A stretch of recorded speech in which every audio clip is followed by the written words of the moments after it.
On a cold January morning in 1947, Betty Bersinger and her daughter walked through Leimert Park, Los Angeles. The city was just waking up, but what they found would haunt it forever. Betty spotted what she thought was a broken mannequin in an empty lot. As she drew closer, horror set in. It was the body of a woman, severed in half and posed with chilling precision. This was no ordinary crime. It was a gruesome statement. The victim was soon identified as Elizabeth Short. Her murder would become one of the most infamous unsolved cases in American history. The Black Dahlia case was born, a legend of ambition, darkness, and enduring mystery. And the story of the Black Dahlia would refuse to fade away. Before the headlines, Elizabeth Short was a young woman with dreams. Born in Boston in 1924, she grew up during the Great Depression. Hollywood's glamour called to her, and she moved to California, chasing stardom. Known for her striking looks and dramatic style, she often wore black, inspiring the nickname Black Dahlia after her death. Elizabeth's life in Los Angeles was transient, waitressing, odd jobs, and searching for her big break. She had friends and dated, but stability eluded her. The real Elizabeth was soon overshadowed by the legend created by the press.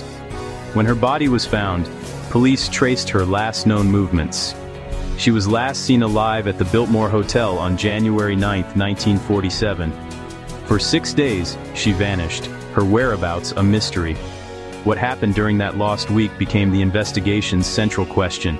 Who was she with? Where did she go?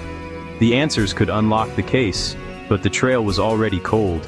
The city was full of secrets, and Elizabeth's story was lost among them. The Black Dahlia became a symbol, her real life eclipsed by the myth. The search for her killer was just beginning. News of Elizabeth Short's murder electrified Los Angeles. Sensational headlines and graphic details fueled public panic.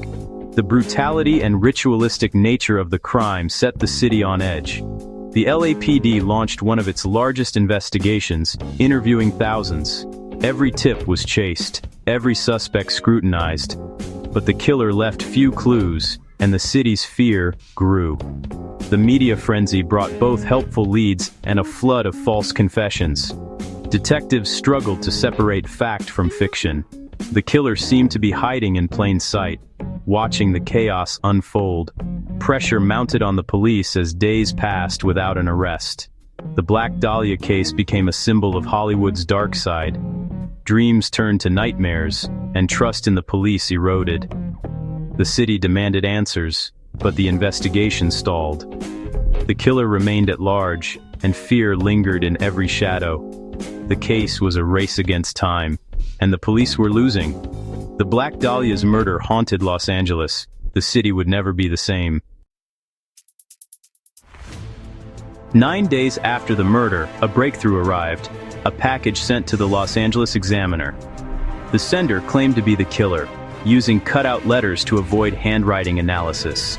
Inside were Elizabeth Short's personal items, her birth certificate, social security card, photos, and an address book with missing pages. The police saw this as a taunt, a game. Forensics found no fingerprints. The sender was careful. The address book led to dozens of interviews, but every lead fizzled. The surgical precision of the crime pointed to someone with medical training. Surgeons and experts agreed. The killer knew what he was doing. Yet Los Angeles was full of doctors and medical students. The investigation grew, but answers remained elusive. Each clue only deepened the mystery. The killer was always one step ahead. The first wave of clues led only to more questions. The killer didn't disappear, he taunted the city. Letters, some likely hoaxes, arrived at newspapers and police stations. One promised a surrender that never happened, turning the case into a media circus. Each message kept the Black Dahlia in the headlines and the public on edge.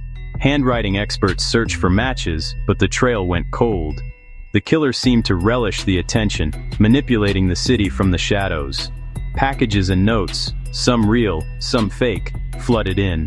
Detectives chased every lead, but the real killer remained a ghost. The investigation became a maze of dead ends and false confessions. The police were overwhelmed, the public frustrated. The killer's game was working. Confusion and chaos reigned. The case file grew thicker, but answers slipped further away. The city was trapped in the killer's web.